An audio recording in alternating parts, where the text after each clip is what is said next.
Oke, selamat pagi semuanya ya. Selamat datang di pertemuan keempat kuliah ekonomi wilayah dan perkotaan. Di pertemuan keempat ini kita akan membahas perkembangan kota dalam konstelasi regional.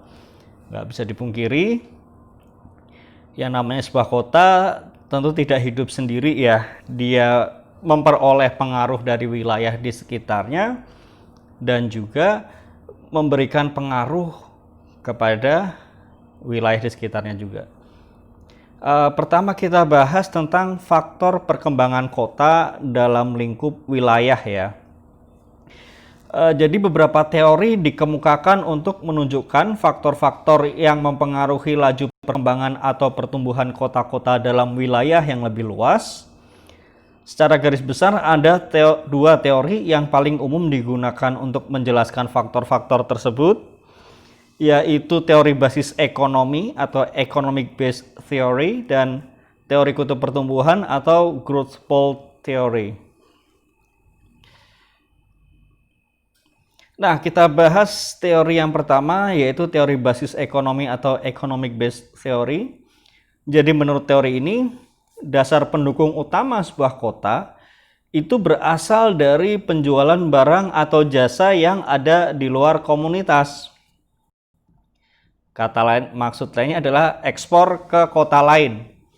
Jadi yang faktor utama adanya pertumbuhan kota yaitu kita mengekspor ke kota lain atau ke wilayah lain.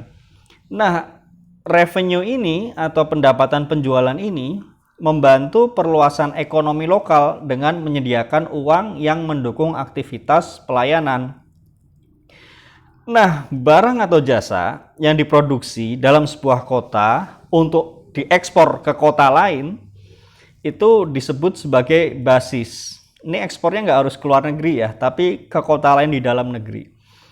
Jadi kalau ada sebuah usaha memproduksi barang atau jasa untuk tujuan ekspor ke kota lain, ke wilayah lain disebut basis, sedangkan barang atau jasa untuk dijual di dalam kota disebut sebagai non-basis. Nah, menurut Wilbur Thompson, tahap perkembangan kota dalam teori basis ekonomi ada 5 tahap. Yang pertama adalah export specialization atau kota ini berfokus pada ekonomi lokal dan orientasinya ekspor. Jadi fokusnya masih di ekonomi lokal, tapi ekonomi lokal ini tujuannya orientasinya ekspor. Nah, kemudian masuk ke tahap ekspor kompleks, di mana ekspor ini berkembang sehingga timbul industri lain dengan beragam jenis produk. Jadi mungkin tadinya barangnya cuman homogen ya, kemudian perkembangan industri di sana muncul industri-industri lain yang memproduksi beragam jenis produk. Kemudian masuk ke economic maturation, di mana sektor jasa ini kemudian berkembang dan sektor basis ini makin ditunjang oleh sektor non-basis. Masuk kemudian adalah regional metropolis, di mana batas wilayahnya ini mengekspansi wilayah lain dan muncul pusat serta hinterland sebagai supplier. Tentu batas wilayah yang dimaksud adalah secara fungsional ya. Jadi kayak DKI Jakarta, ya batasnya punya batas sendiri, Kota Tangerang punya batas sendiri, Kota Bekasi punya batas sendiri, Depok punya batas sendiri, Bogor punya batas sendiri. Nah, tapi ya kita bisa merasakan gitu bisnis bagaimana ekonomi di Jakarta ini dan faktor-faktor lain di luar ekonomi ini mengekspansi wilayah lain dan muncul pusat sebagai serta hinterland sebagai supplier. Kemudian tahap yang terakhir adalah technical professional virtuosity, yaitu kota memasuki sistem global, di mana industri hulu pendukung berada di negara lain. Kayak New York, perusahaannya di New York, pabriknya di Cina, atau di Meksiko mungkin. Perusahaannya di Silicon Valley, tapi industri pendukungnya ada di Vietnam. Nah, ini misalnya seperti itu. Nah, dalam teori basis ekonomi ini ada dua konsep yang berpengaruh besar terhadap perkembangan kota, yaitu pertama economies of scale dan yang kedua urbanization economics. Nah, economies of scale ini gampangnya gini. Biaya produksi itu jadi murah karena komponen produksi yang tipenya fixed cost digunakan bersama-sama. Jadi kalau industri ini berada dalam sebuah kawasan besar, maka memungkinkan satu pabrik dia beli langsung mesin skala besar, nanti bisa dia sewakan. Jadi misalnya dia beli mesin dengan kapasitas produksi 100.000, 10.000 dia pakai sendiri, 90.000 bisa dia sewakan. Sehingga jatuhnya semua sama-sama murah. Daripada misalnya pabriknya terpencil, dia 10.000, dia beli mesin dengan skala 25.000, dengan skala 15.000 produksi, yang mana biasanya kalau kita bagi jumlah produksinya, fixed cost-nya ini menjadi besar. Jadi economies of scale adalah biaya produksi itu menjadi murah karena fixed cost ini dipakai sama-sama, maka kita bisa datangkan fixed cost yang ukurannya besar, sehingga kalau yang kapasitas produksinya sangat besar, sehingga ketika fixed cost ini dibagikan dengan jumlah produksi yang juga sama-sama besar, jadi terasa jauh lebih murah daripada beli mesin-mesin fixed cost yang ukurannya kecil-kecil. Nah, itu economies of scale. Yang kedua, konsep kedua yaitu urbanization economics. Nah, biaya produksi menjadi murah karena mudahnya akses atas beragam keperluan dan aktivitas. Bisa karena economies of scale, labor pool, biaya transportasi yang rendah, dan lain-lain. Jadi sebenarnya ya yang berpengaruh ini adalah urbanization economics, di mana urbanization economics ini salah satu bagiannya adalah economies of scale. Tapi memang di bukunya ya disebutnya seperti ini. Nah, kemudian kita lanjut ke teori kutub pertumbuhan atau growth pole theory. Jadi menurut teori ini, kota itu merupakan pusat pertumbuhan, baik secara fungsional maupun secara geografis. Di mana secara fungsional terjadi konsentrasi kelompok usaha atau cabang industri di kota. Sementara kalau secara geografis, lokasinya itu punya fasilitas dan kemudahan sehingga menjadi pusat daya tarik yang menyebabkan berbagai macam usaha dan penduduk tertarik untuk berlokasi di sana. Ya memang misalnya lokasinya di tepi pantai, terus pantainya mungkin dalam, laut dalam, atau mungkin ibaratnya pantainya itu dalam ya, sehingga bisa membangun pelabuhan. Kemudian daratannya itu luas, gunungnya jauh, sehingga mengembangkan kota ini murah. Nah, ini misalnya contoh-contohnya seperti itu. Nah, sebuah kota ini yang menjadi pusat pertumbuhan punya 4 ciri. Pertama, adanya hubungan internal antara berbagai macam kegiatan yang memiliki nilai ekonomi. Jadi di sebuah kota punya berbagai macam kegiatan. Nah, beragam macam kegiatan ini saling punya hubungan sehingga menciptakan nilai tambah ekonomi atau value added. Kemudian adanya multiplier effect, kemudian adanya konsentrasi geografis, dan mendorong pertumbuhan wilayah belakangnya. Nah, sebenarnya juga ada beberapa teori lain dibahas di buku. Kita tapi bahas secara ringkas saja, toh juga di bukunya memang dibahas secara ringkas. Jadi ada teori central place di mana kota ini berkembang sebagai akibat dari fungsinya dalam menyediakan barang dan jasa untuk wilayah sekitarnya.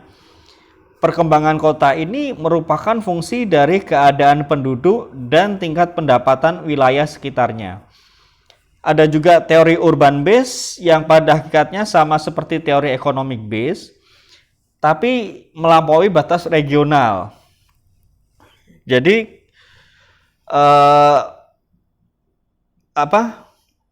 dia melampaui batas regional, jadi termasuk mencapai luar negeri. Jadi ibaratnya teori economic base ini sebenarnya kan juga mencakup tidak membatasi sebenarnya. Cuma memang bahasanya lebih ke pembahasannya memang lebih ke regional. Nah, urban base ini lebih memberikan penekanan dia itu termasuk mencapai ke luar negeri begitu. Tapi sebenarnya ya sama-sama aja gitu. Nah, ada juga teori urban base tapi yang dikembangkan oleh Zamansky, yaitu teori urban base tapi membagi perekonomian kota menjadi 3 sektor, yaitu industri yang berorientasi geografis, industri yang sifatnya komplementer, dan industri yang berorientasi urban. Nah, ada juga beberapa teori lain, yaitu teori yang menyatakan bahwa laju pertumbuhan kota ditentukan oleh ukurannya saat ini. Kalau ukurannya saat ini besar, ya dia nanti akan semakin cepat besar gitu. Ya memang nggak harus diakui kalau sebuah kota itu besar duluan dibandingkan kota-kota yang lain, memang nanti laju pertumbuhannya akan cenderung makin cepat. Kalau bahasa sehari-harinya, yang kaya makin kaya, yang miskin makin miskin, seperti itu. Jadi semakin besar ukuran kotanya, cenderung laju pertumbuhannya akan lebih besar juga daripada kota-kota lain. Karena ya mau nggak mau gitu, ketika penduduk dan industri itu berkumpul, nilai tambahnya luar biasa begitu, sehingga semakin menarik dibandingkan kota-kota lain yang belum terlalu besar. Maka jangan heran semahal-mahalnya lahan di Sudirman orang rebutan begitu, ya karena nilai tambahnya luar biasa di sana. Tinggal berkantor di Sudirman, pusat ekonomi Indonesia. Nah, ada juga teori yang menyatakan bahwa laju pertumbuhan kota ini ditentukan oleh kemampuannya untuk menarik sumber-sumber daya alam. Sumber-sumber bukan daya alam ya, tapi sumber-sumber daya atau resources, bisa alam, bisa manusia, bisa modal. Jadi laju pertumbuhan kota ditentukan oleh kemampuannya untuk menarik resources produktif dari luar untuk digunakan dalam memproduksi barang dan jasa yang diperlukan oleh pasar nasional dan internasional. Ini kerasa sekali di Singapura ya. Ya negara ya bisa kita pandang sebagai kota juga karena itu memang negara kota. Jadi bagaimana mereka sebagai negara yang sumber dayanya terbatas, baik sumber daya alam, manusianya juga ya terbatas kan. Singapura penduduknya berapa kan gitu. Terus juga modalnya juga sebenarnya juga terbatas. Tapi bagaimana mereka sebagai sebuah kota yang kota merangkap negara ini bisa menarik resources produktif dari luar. Bagaimana kok bisa jadi ibaratnya mereka bisa membuat Asia Tenggara ini kalau dagang lewat mereka. Jadi pintu perdagangannya dari Singapura. Ini memang teori ini salah satunya seperti itu. Nah, kita lanjut ya, peranan dan fungsi kota dalam lingkup wilayah. Jadi kita bicara soal sistem kota-kota dan sistem perkotaan. Sistem kota-kota ini maksudnya ini kota, kemudian mereka membentuk jejaring, itu sistem kota-kota. Jadi ada berbagai berbagai kota membentuk jaringan. Itu sistem kota-kota. Kalau sistem perkotaan itu aglomerasi kota, jadi kayak DKI kemudian mengembang ke sekitarnya, itu sistem perkotaan. Atau misalnya mungkin Surabaya mengembang ke sekitarnya. Nah, sistem kota-kota ini terbentuk karena adanya keterkaitan antara satu kota dengan kota yang lain, baik secara spasial maupun fungsional.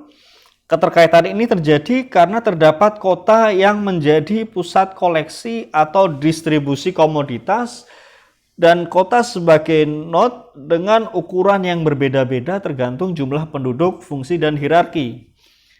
Sementara kalau sistem perkotaan ini adalah aglomerasi kota dengan wilayah sekitarnya yang masih memiliki sifat kekotaan. Nah, terbentuknya sistem perkotaan dalam suatu wilayah karena jadi terbentuknya sistem perkotaan dalam sebuah wilayah karena aglomerasi dari kota-kota besar, kota-kota menengah, dan kota-kota kecil meningkatkan jumlah penduduk dan meluas dalam suatu wilayah yang berdekatan dengan kota yang lebih besar di sepanjang jaringan transportasi. Nah, ada 4 peran penting jejaring sistem kota-kota dan sistem perkotaan. Yang pertama adalah mewujudkan integrasi spasial, kemudian memungkinkan adanya diferensiasi dan spesialisasi dalam sistem perkotaan sebagai wahana untuk pengorganisasian kegiatan dalam ruang dan memfasilitasi serta menyalurkan perubahan-perubahan dari satu simpul ke simpul lainnya dalam sistem. Nah, ada 2 macam sistem kota-kota, yaitu range size rule dan primate city. Nah, kalau range size rule ini intinya ada gradasi dalam ukuran kota. Jadi ada kota pertama, ada kota kedua, ada kota ketiga gitu. Sementara ada juga primate city. Jadi ada satu kota yang unggul yang ukurannya itu jauh melebihi kota kedua. Jadi kota pertama ini benar-benar unggul, ukurannya ibaratnya gini, pertumbuhan kota pertama ini sedemikian pesatnya, tapi tidak menarik pertumbuhan di kota kedua misalnya. Jadi jumlah penduduknya itu beberapa kali lipat kota kedua, punya pelabuhan yang terbesar juga di negara itu, jadi pusat ekonomi dan pusat pemerintahan negara juga, jadi pusat kebudayaan dan pusat sosial juga, dan menjadi lokasi utama industri. Nah, ini adalah primate city. Nah, idealnya perkembangan sistem kota-kota itu mengikuti range size rule. Jadi perkembangan kota pertama juga punya kaitan dengan perkembangan kota kedua. Perkembangan kota kedua punya kaitan dengan perkembangan kota ketiga gitu. Begitu seterusnya. Jadi harusnya idealnya perkembangan kota pertama ini juga ikut menarik perkembangan kota kedua. Di negara maju, perkembangan sistem kota-kotanya umumnya mengikuti range size rule. Tapi di negara berkembang, umumnya mengikuti pola primate city, di mana hubungan fungsional antar kota di dalam negeri itu rendah. Jadi kota pertama ini tumbuh karena hubungan fungsional dengan kota-kota di luar negeri. Hal ini terjadi umumnya karena ada keterbatasan jaringan transportasi dan keterbatasan pasar dalam negeri. Salah satunya karena keterbatasan daya beli. Jadi ya kita kembali ya. Jadi kalau di Indonesia kan kota industrinya kan sekarang di Karawang dan di Cikarang ya. Kenapa mereka bisa di situ kan karena ada jalan tol. Dan sepertinya mulai bergeser ketika jalan tol ini meluas. Sekarang di Batang juga menawarkan pusat kompleks industri. Nah, memang keberadaan jalan tol ini ya kembali. Jadi ya kalau ekonominya mau menyebar, memang salah satunya adalah adanya jaringan transportasi. Tapi tentu memang jaringan transportasi juga tidak cukup, tapi juga harus ada kebijakan-kebijakan lain.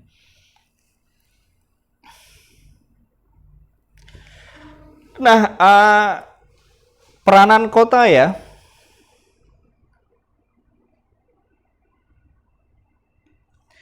Nah, peranan kota menurut Cahyati Sugiyoko ya tahun 2005. Jadi kota itu sebagai pusat industri manufaktur ya sudah jelas industri manufaktur adanya di kota. Ya Cikarang itu memang Kabupaten Bekasi, tapi areal Cikarangnya itu suasananya kota, terasa kota begitu dibandingkan wilayah lain di Kabupaten Bekasi. Nah, kota sebagai pusat industri manufaktur dan juga peranan kedua adalah kota sebagai pusat kegiatan pelayanan. Baik itu pelayanan konsumen, melayani konsumen seperti biasa, pelayanan produksi, kota ini menyediakan layanan bagi produksi. Ya menyediakan layanan kayak lahan untuk industrinya, menyediakan layanan kelistrikan, listrik, air, dan lain-lain misalnya. Kemudian pelayanan publik atau pemerintahan, jadi memberikan pelayanan di bidang kepemerintahan kepada baik ya masyarakat maupun kepada industri. Nah, National Urban Development Strategy tahun 85 mengidentifikasi 4 fungsi dasar kota perkotaan. Yang pertama adalah hinterland services. Jadi kota memberikan layanan pemasaran hasil produksi kepada wilayah hinterland dan juga menyediakan barang untuk wilayah hinterland. Jadi wilayah hinterland ini datang ke kota, kota ini menyambut barang produksi hinterland, kita kirim keluar, orang dari hinterland kemudian ya setelah barangnya dikirim keluar ngapain lagi? Ya pasti untuk beli barang dari kota gitu. Ya buat apa lagi kita orang dari desa, dari hinterland datang ke kota kalau bukan untuk menjual, terus kembali tentu membawa barang. Karena uang tentu nggak bisa dimakan. Iya, uang bisa kita terima uangnya sekarang, tapi suatu saat uang itu tentu akan digunakan untuk balik membeli barang dari kota. Nah, kemudian juga fungsi berikutnya adalah interregional communication, di mana kota menjadi pusat pengumpulan hasil produksi di kawasan regional dan mengirimkannya ke wilayah lain atau negara lain. Jadi berbagai produksi dari sebuah kawasan, produksi dari Cikarang, produksi dari Karawang, produksi dari Tangerang, dikumpulkan di kota, kemudian dari kota di Jakarta, kemudian Jakarta mengirimkan ke wilayah lain, dikirim ke Batam, dikirim ke Makassar, dikirim ke Papua, dikirim ke luar negeri. Kemudian goods processing atau manufacturing, kota menjadi pusat produksi barang dalam skala besar, skala industri atau skala manufaktur. Dan yang terakhir adalah residential subcenters, di mana kota menyediakan jasa hunian kepada para penduduk. Nah, sekarang kita bahas ya sistem kota-kota global. Jadi kalau di masa lalu perkembangan kota dan peranannya dalam wilayah yang lebih luas ya, jadi perkembangan kota terus peranannya dalam wilayah yang lebih luas itu dipandang sebagai fenomena internal sebuah negara. Nah, sekarang dengan terintegrasinya perekonomian secara global, perkembangan kota juga dipengaruhi oleh faktor-faktor global. Ya kayak ibaratnya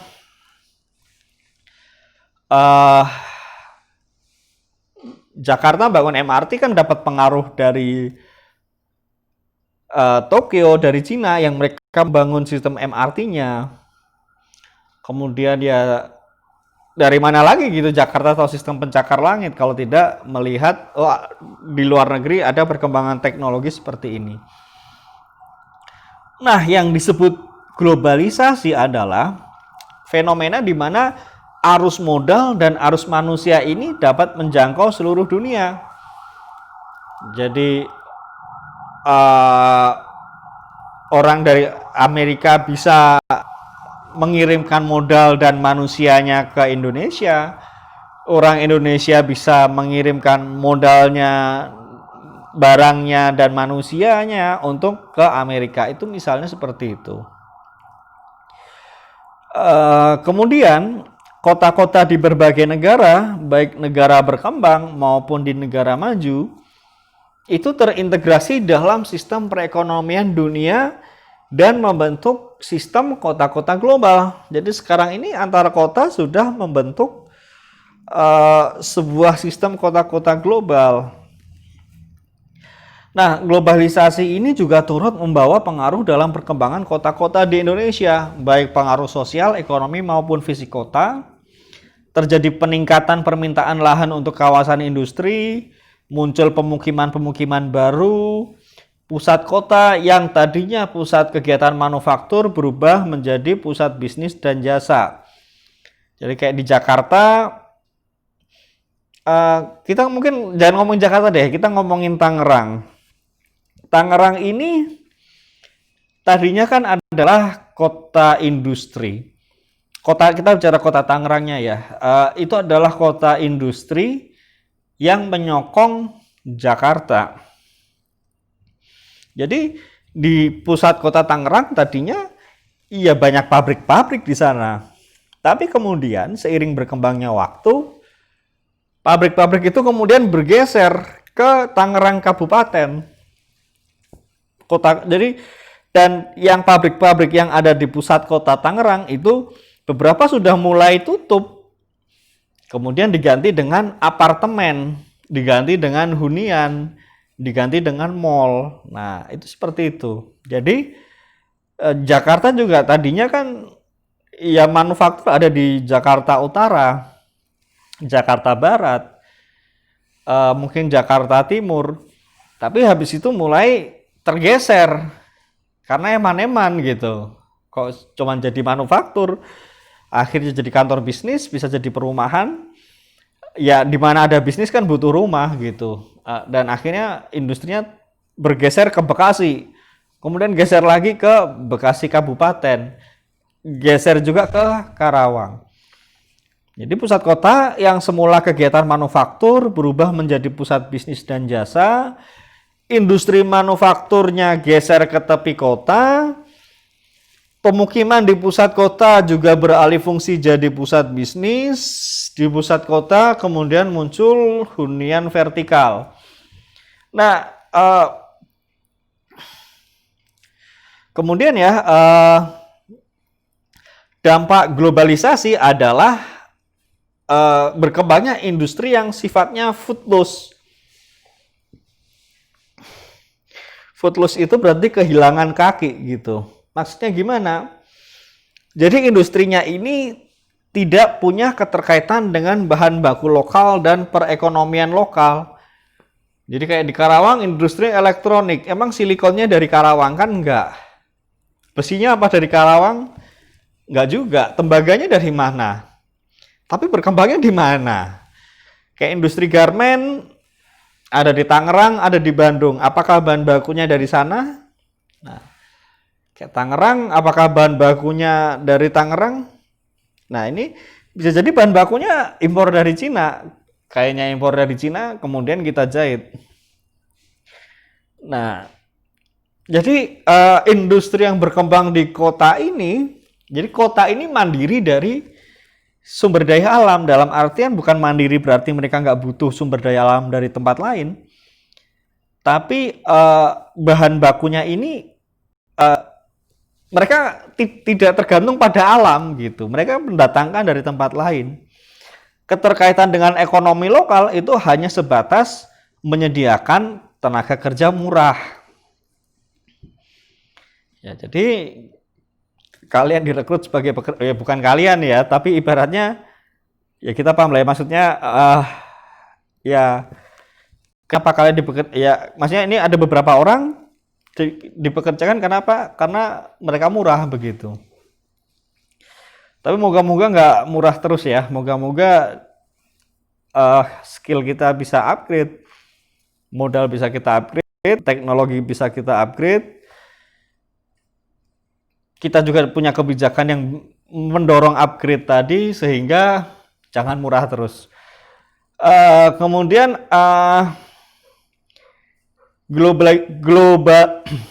globalisasi ini mengakibatkan jangkauan sebuah sistem kota tidak lagi terbatas pada sebuah kawasan di sebuah negara, melainkan lingkup dunia. Muncul klasifikasi, ada negara pusat, ada negara semi periferi, kemudian muncul klasifikasi kota primer dan kota sekunder. Ini contohnya begini, jadi kayak negara pusat, primernya London, sekundernya Brussels. Jadi kalau di pusat pasar uang dunia itu adanya di London. New York itu adalah pusat pasar modal. Wall Street itu adalah pusat pasar modal. Tapi pasar uangnya dunia adanya di London. Nah, kota sekundernya London adalah Brussels. Jadi Brussels ini adalah ibaratnya pusat keuangannya Uni Eropa, itu di Brussels. Nah, kalau kita mau cari yang lebih panjang, jadi misalnya negara primernya New York dan Los Angeles. New York ini sekundernya adalah Toronto. Los Angeles ini sekundernya Miami. Toronto ini dan Miami ini negara semi periferinya di Brazil, primernya Sao Paulo. Sekundernya Sao Paulo, Rio de Janeiro dan Mexico City. Nah, kalau di Asia, tapi ingat ya, ini tahun 86 ya. Sekarang tahun 2020. Jadi ini adalah 34 tahun yang lalu. Sudah lama, tapi memang bukunya pakainya seperti ini. Kita ikuti saja. Jadi ini harus diingat, ini tahun 86. Jadi kalau di Asia, itu primernya itu adalah Tokyo. Sekundernya adalah Sydney, Australia. Kemudian periferinya primer adalah Singapura. Sekundernya adalah Hong Kong, Taipei, Bangkok, dan Seoul. Cuma sepertinya kalau Hong Kong ini mungkin sudah naik ya, karena Hong Kong ini bisa dibilang kayak pintu masuk dunia ke Cina. Karena kan kalau Cina ini sistemnya kan pemerintahannya otoriter, komunis, tapi nggak komunis juga, tapi yang jelas otoriter.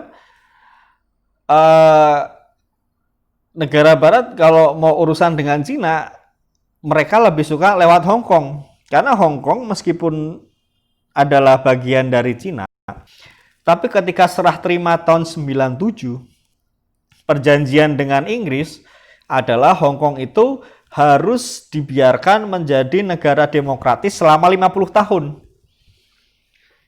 Jadi ibaratnya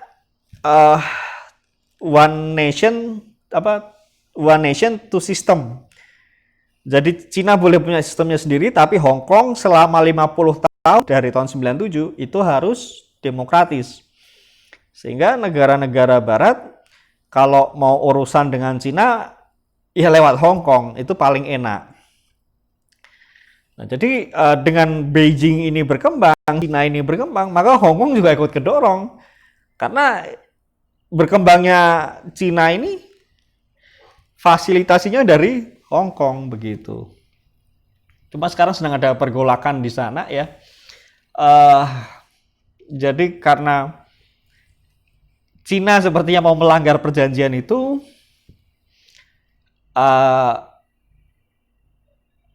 sekarang ibaratnya Hong Kong dalam tekanan gitu, karena Hong Kong dibikin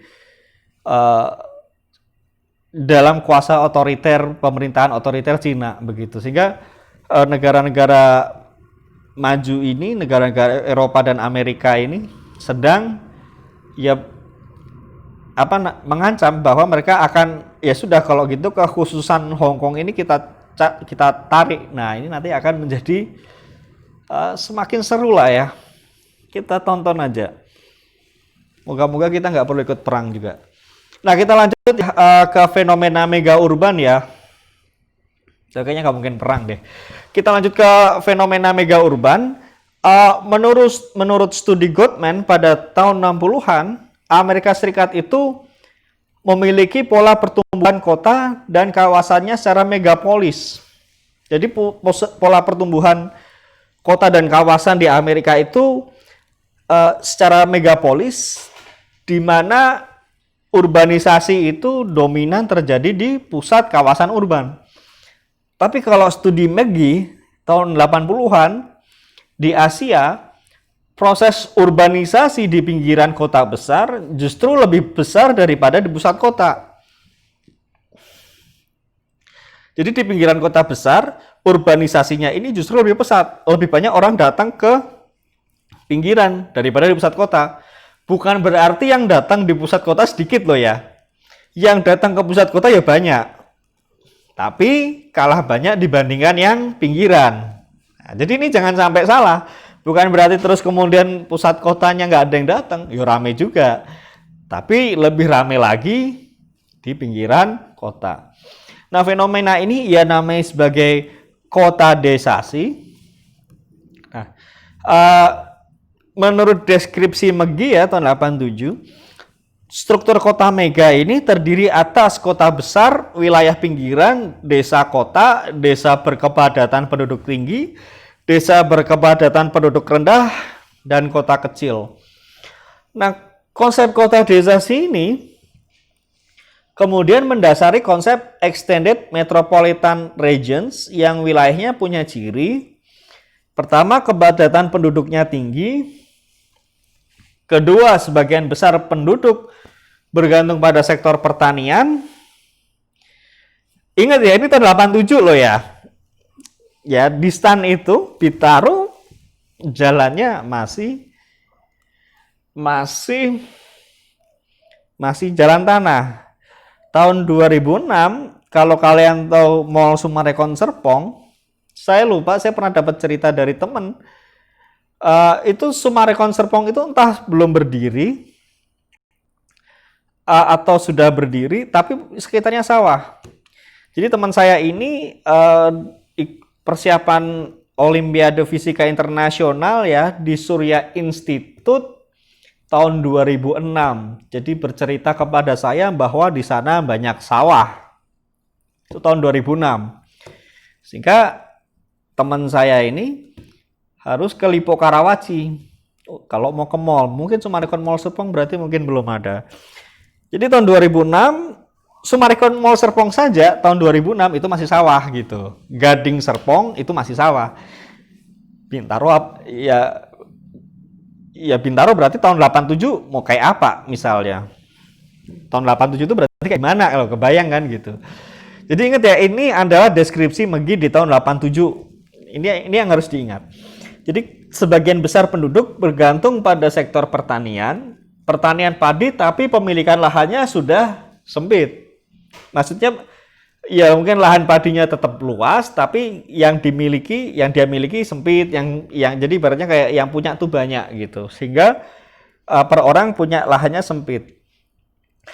Mengalami transformasi kegiatan dari pertanian ke berbagai kegiatan non-pertanian, termasuk perdagangan, transportasi, dan industri. Kemudian intensitas mobilitas penduduk yang tinggi dimungkinkan oleh ketersediaan angkutan yang murah, interaksi yang tinggi antara aktivitas pedesaan dan perkotaan yang memungkinkan bertambahnya sumber pendapatan rumah tangga pedesaan dan meningkatnya partisipasi tenaga kerja wanita, percampuran guna lahan yang intensif antara pemukiman dan aktivitas ekonomi seperti pertanian, industri, rumah tangga, dan kawasan industri. Nah, kemudian revolusi teknologi informasi transportasi, dan manajemen produksi secara bersamaan telah membentuk sistem aliran informasi, kapital, komoditas, dan manusia. Kemudian muncul mega urban regions di Asia yang merupakan salah satu produk dari proses urbanisasi global melalui keterkaitan ekonomi antara negara di Asia dan negara industri maju. Terbentuknya hierarki kota-kota dalam skala internasional, kawasan pembangunan lintas negara, dan koridor ekonomi dalam skala internasional. Udah selesai ternyata. Ya intinya gitu ya. Ya intinya gitu. Jadi intinya adalah bahwa ya muncul sistem kota-kota. Kota ini saling membentuk jaringan. Pertama di internal kotanya sendiri. Jadi di internal kota ini adalah ibaratnya kayak penyokong wilayah hinterland di sekitarnya. Kemudian ibaratnya menjadi penghubung antar regional, penghubung dari regional satu ke regional lain, dan dengan adanya globalisasi muncul keterkaitan antara kota-kota global. Oke ya, berarti pembahasan materinya selesai. Kita lanjut diskusi ke Google Classroom ya. Kita lanjut ke sana dan sampai bertemu di sana. Selamat siang.